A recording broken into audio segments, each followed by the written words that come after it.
The sun was setting behind the sandstone walls of the palace, casting the evening hues of gold and deep amber. Chandatara's footsteps echoed through the empty corridors, her heart racing as fast as her breath. Her mind spiraled as memories of the man who had shattered her heart flashed before her eyes. His cold indifference, the way he didn't notice her. She thought to herself, it had all been a lie. Every smile, every fleeting touch, all a performance, meant to appease the royal court, but never real. He didn't love her. He never did.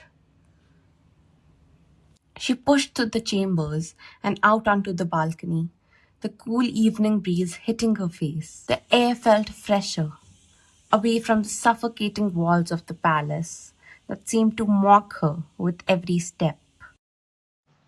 This is it. My life is over. What is left now? All of this means nothing.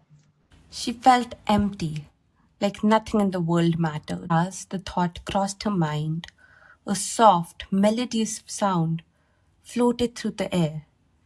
It was faint at first, just a growing whisper of music. But then it grew, wrapping around her like a warm embrace. Chandra blinked, her breath catching as the notes of a flute drifted up to her. Who is that? That's Chandra, flutist. He plays every evening in. Interesting. He is interesting. I want to meet him. The music was hauntingly beautiful, each note filled with an emotion she couldn't quite place. It pulled her out of her despair, drawing her towards its source. She leaned over the railing, scanning the palace courtyard below. And then she saw him, standing at the edge of the gardens, the flute held delicately to his lips as he played. He wasn't like the musicians she saw at the royal court, draped in fine silks and showered with praise. He wore simple clothes, his face obscured by the shadows of the fading sun. There was something about him, something raw, something magnetic. She leaned further over, straining to get a better look at the mysterious musician. And then, just for a moment, the light shifted, and she caught a glimpse of his face. Her heart stumbled. He was beautiful. His eyes were closed as he played, lost in the music, his expression serene. Little did she know, the man whose music had captured her heart was about to change her life in ways she could never have imagined.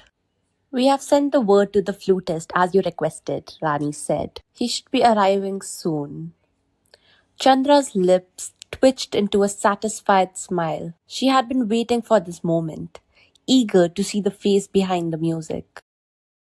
Good. I will meet him in the garden once he arrives. Your Majesty, forgive me, but the flutist has refused to come. Refused?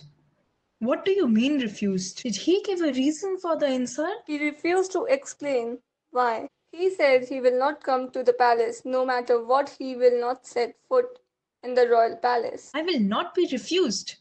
Not by a street musician. I will meet him face to face, as just another person.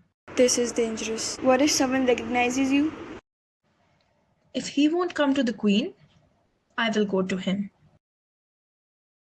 As she slipped out of the palace grounds, unnoticed, her heart raced with both excitement and temptation, though she didn't fully understand why.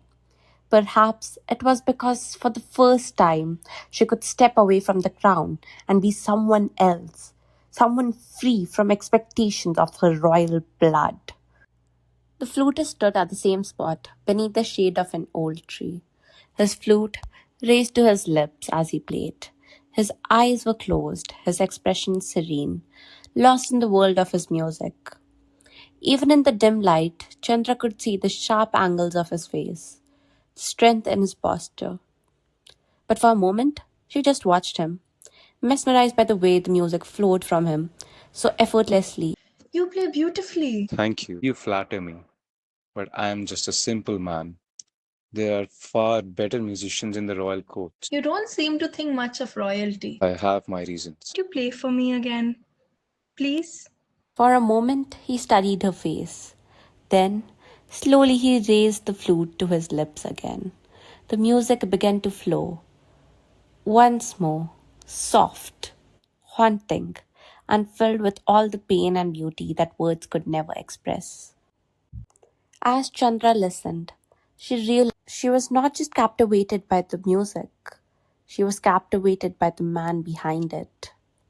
She couldn't help but think how strange it was to feel so connected to a stranger.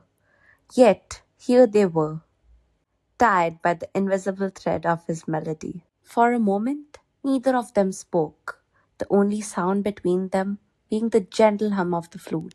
Chandra's heart pounded. She wasn't sure whether it was from the music or from the way his gaze had locked with hers. As the song came to an end, the flutist lowered his flute, a small smile tugging at the corner of his lips. You're brilliant. You have a way of making me play better than usual. You know, we've been meeting like this for a while now, but I never actually asked, what's your name? My name? Tara. Tara. What do you do, Tara? I mean, aside from wandering around and listening to flutists in the middle of the night, Oh, I'm just a maid in the royal palace. that royal family, they ruin everything. What do you mean? What happened? Tara, it's not just hate. It's a promise I made to myself as a child. I'll never serve the royal family. I'll never even step foot in that palace. I was just a boy when it happened. My mother, she was a dancer in the royal court, a beautiful dancer. My father was never in the picture, and for as long as I can remember, it was just the two of us. She worked in the court to provide for me, and for a while, everything seemed fine. But then, one day, she caught the eye of the king. He wanted her for himself, and when she refused, when she wouldn't give in to his advances, he had killed her just like that. No trial, no justice. She was gone, and no one in that palace cared. I was just a boy. I watched it happen. I watched them take her away from me, and I couldn't even do anything to stop it. From that day on, I swore I would never have anything to do with the royals. They took everything from me, Tara. My mother was my whole world, and they destroyed it. I'm so sorry. I had no idea. Yeah, of course you didn't. No one does. The royals never tell the truth, and no one questions them. He let out a bitter laugh, one that sent a chill down her spine. His eyes met hers, and in them she saw a storm of emotions, grief, rage, and something deeper, something darker. She stayed silent, holding on to her secret.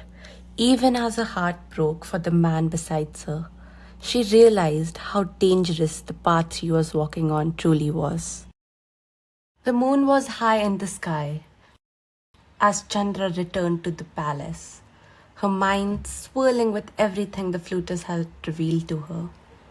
Each step felt heavier than the last, weighed down by the burden of his past and her own growing guilt. She couldn't stop thinking about her story, about the boy who had lost his mother because of the king's cruelty. Her heart ached for him, and in the moment, she realized something. One evening, as the sun set in brilliant hues of orange and red, Chandra decided it was time. I'd like you to come with me. Just once. To see it. To meet the queen. I know you have your reasons, but I wouldn't ask if it wasn't important to me. Please? Tara, you know how I feel about that place. I told you, I swore I would never set foot in that palace ever again. I know, but I work in the palace. You know, I don't usually let anyone change my mind. But for you, Tara, I'll go. Just this once. Thank you. The day had come. The flutist entered the palace, his heart a mix of anger, confusion, and the faint hope of seeing Tara. He walked through the grand halls, but something felt wrong. Tara was nowhere to be found. His eyes scanned every corner, but it was though she had vanished. Where is she? Where's Tara? She's not here yet. But please, stay. No, I don't want to wait. I want to see her now. With one deliberate motion, the veil fell, revealing her face. It was Tara. Rather, it was Chandra, the queen. The woman he had fallen for was the queen herself. He froze, his heart stopping for a moment as everything fell into place. The truth hit him like a thunderclap, the betrayal sinking deep into his soul. He stood there for a moment, frozen, torn between the love he had felt for the woman he thought he knew and the betrayal that now stained everything between them. She is here. It's me, Chandrav. I'm Tara. You're the queen? I'm sorry I didn't tell you sooner. Only wanted to know you, to understand you. Please, please don't leave. I didn't lie about everything. My feelings for you were real. I care about you. No, you lied to me. You made me believe you were someone else. You're just like the rest of them. A liar, a manipulator, just like your father. I don't expect you to forgive me. Without another word, he turned and walked away, the door slamming behind him as he left the queen, standing alone, her heart breaking with every step he took. The room fell into an unbearable silence. She stood there, tears streaming down her face, knowing that nothing would ever be the same again. He had fallen for the queen, the daughter of the very man who had destroyed his life. How could he ever accept that? As he walked, the memories of his mother filled his mind, the woman who had raised him with love and music, who had danced with joy in the palace only to be crushed under the king's merciless rule. As he walked, a flashback rolled before his eyes. Always remember, you're my brave child. Whether I'm here or not, you'll always shine. He could hear his mother's voice, and then that of the king. A dancer should know her place. Below the throne, not beside it. Sorry, but I am the king. His mother was everything to him, and the royals had taken her away. Now, the asking for his trust, his forgiveness, could he give her that? For days, Chandrav didn't return to the usual spot to play the flute. He kept to himself. His thoughts a storm of confusion and anger. He missed Chandratara, but a part of him missed the woman he had known as Tara. The betrayal still burned inside him. He wasn't sure if he could ever get past it.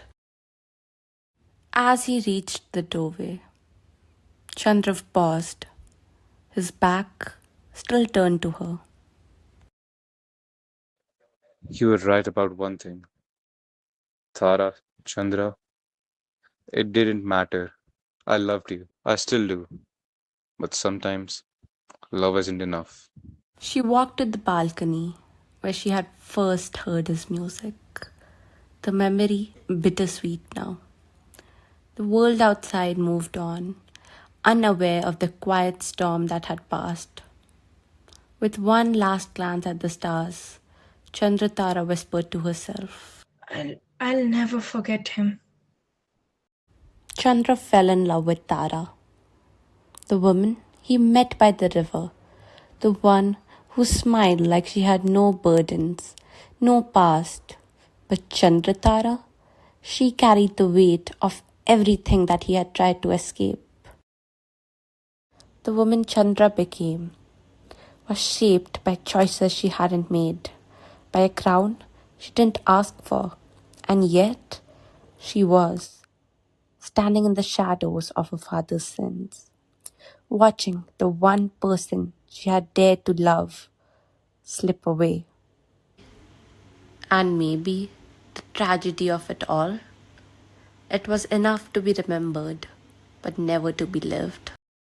Some things are meant to last forever, just not long enough.